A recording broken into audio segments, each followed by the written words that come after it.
Please be advised that everything in my video is purely for entertainment purposes. These are purely my thoughts and opinions and are subjective. I must advise you to please do your own research.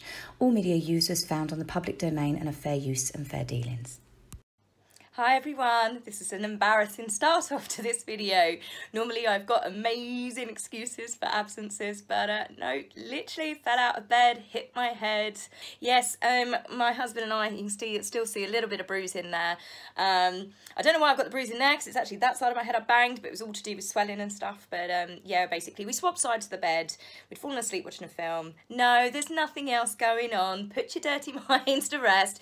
And we'd stacked up loads of picture frames to go up around the bedroom, and I fell out of bed, because if I'd have rolled over at my space I would have been in the middle of the bed, but I wasn't. So I rolled over, smacked into 10 picture frames, dented the wall, and basically made my brain ping around like a pinball machine.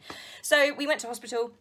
I did have concussion. They didn't need to do an x-ray because they did all these weird little tests. It's very similar to what they do when you're, not that I would know, but when you're drunk and they get you to touch your nose and to do all these things. It's all to do with neurological damage. So they weren't concerned. Then, I think it was 2 days later, my eye started swelling up, and this was pretty bad. Some of you have seen the photograph. So we went back. So my husband was dredging it, thinking, they're going to think that I've beaten you up. Now, I'm only laughing here. Please don't people get offensive. Of course, I don't find domestic abuse funny. But I do find my husband sweating like a sinner in church because he's worried that people are going to think it. But the first time we went to the hospital, he was allowed in the room with me. The second time with the swollen eye, they didn't let him come in. And as the nurse was taking me away, she started saying, and it was loud enough that he'd heard, that I was in a safe place. So obviously they checked me over and just said what's happening is the swelling's moving around, but I don't remember the first 3 days really, and even like up to yesterday it was almost like coming in and out of lucidity. Like I'd be like, I don't know, just trying to sort of like put my hair up or something, which really hurts one side, but then I'd be like looking at my hands, looking at my hairband, and I'd be like, what am I doing? And it's definitely it hasn't been a fun week. So my other suspicions is I actually think a member of the Sussex squad might have a voodoo doll. Yeah, of me. Because every time I make these big declarations, right team, I'm going to do this, I'm going to do lots of videos, something always goes wrong. So I'm taking advice from someone that actually wrote into me and said, just don't tell people when you're going to do a video. Just don't do it. 1, you get people excited, then you disappoint people. You're going to lose fans. 2, you're making yourself feel guilty, thus you're not enjoying it, so it makes you want to do videos kind of slightly less. And it's like, yeah, I put too much pressure on myself. So from now, it's going to be, surprise, I'm here, or just radio silence. So no more false promises, I promise. Anyway, let's get on with the video. We had the Hold Still book. You remember that Catherine worked the National Portrait Gallery. They did, what do you call it, a competition really? But it was to do with everyone in the UK to send in their photographs of anything from how the worldwide bug was affecting them. Some of them were really devastating and heartbreaking. Some of them were positive and showed beautiful pictures. So we did, loads of people on social media was like, please make this into a book. And they listened, and they have done. It's shot in at #1 on the bestsellers on the Amazon list. I don't know about other charts, and it has stayed there. But of course, well, not of course actually, it even took me by surprise, because we had another book announcement from the other Duchess of Montecito. Yes, out of nowhere, 2 days before Catherine's book is released, naturally, we are told that Meghan has written a children's book. Yes, it is called The Bench. Now, obviously with Meghan's history of plagiarism, my apologies, people now when she releases stuff, they're on the lookout, aren't they? Because the amount of stuff from books, where she did that Vogue edit, it was a complete copy of a book that some Australian women had starred her in. I mean, talk about payback for, thanks for having me on your book, I'm going to steal your ideas. Speeches, she's quoted anyone from presidents, Steve Jobs. I mean, it's endless. There's loads of videos on YouTube, all to do with all the different things that she's nicked off of people. So people were on the search, and he actually did come across a book called The Boy on the Bench, which is written by author Karina Avaris. There were similarities. It is a little boy on the bench on her book. I think he wants to go play with the children. It's all to do with the father bonding. And then Meghan's book, The Bench, is to do with a boy and his father sitting on a bench together and father-son bonding.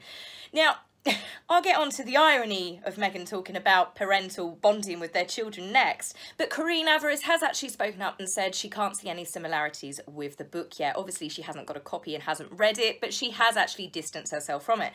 To be honest with you, it's probably safer for her, because if she did say, ooh, well, there may be, then you know what would happen to her. The Sussex Squad fan base would be unleashed, and, you know, they could try and cancel her, just generally harass her. Now, I am actually going to say a nice thing about Sussex Squad right now, and I hold the phone. They have actually done a book drive with Meghan's release of the book, which isn't actually being released until the 8th of June, but it had to be announced 2 days before Catherine's book was released.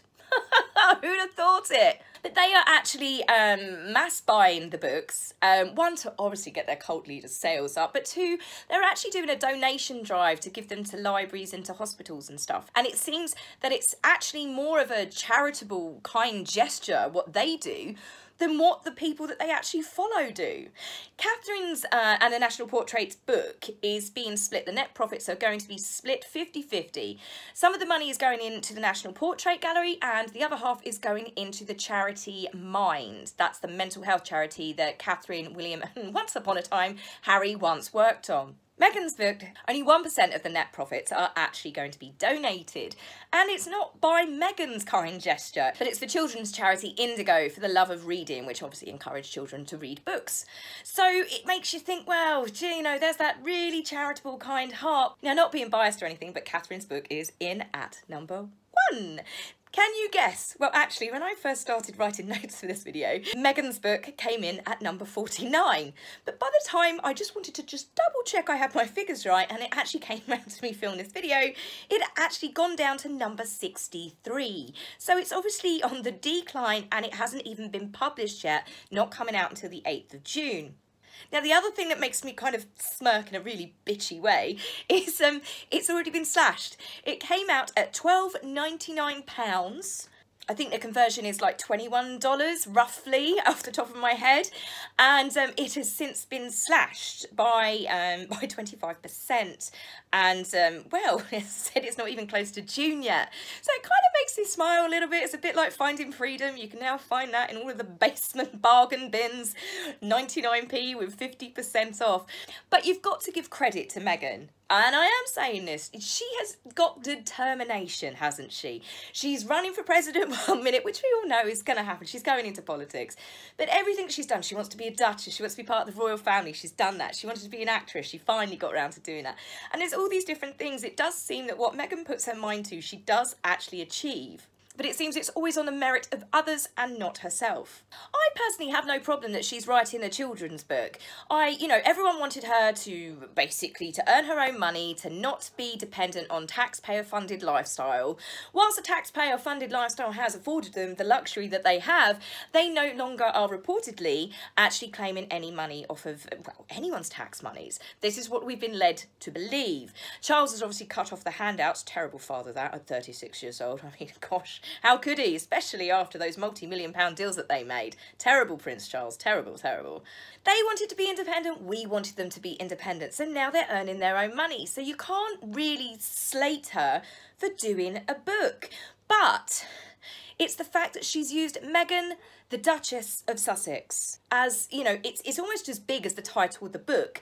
You know, normally you have the author in small print down the bottom next to the illustrator. No, it's bang, it's in the eyeline. If anything, it's more central than the title of the book. It's not Meghan Windsor, Meghan Wales, even Meghan Markle. Lots of married women, you know, they keep their original name, especially when they had a career before, you know, their marriage, a successful career.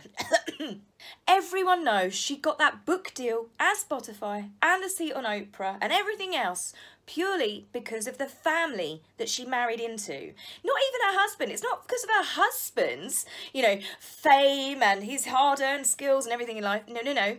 It's the family that he's attached to. So she is trading off of that family, which is racist, sexist, an institute that were racist towards her son, that wouldn't let her seek help when she was struggling and suicidal. The royal family, this is just this cruel, archaic institute, and nobody was nice to her. Everyone was mean. But she still wants to keep her title, and she's still fighting now for Archie's birthright. she won't take his birthright away from him. No, maybe not. But it's in that complete contrast. In a lot of the gumph for the book, you know, it talks about how she wants it to resonate with everybody. Calling yourself the Duchess of Sussex, making, you know, it known that you are still very important. You're not like us lowly people. People are not upset that Meghan Markle has done a children's book. They're upset that she's quite clearly still using her titles.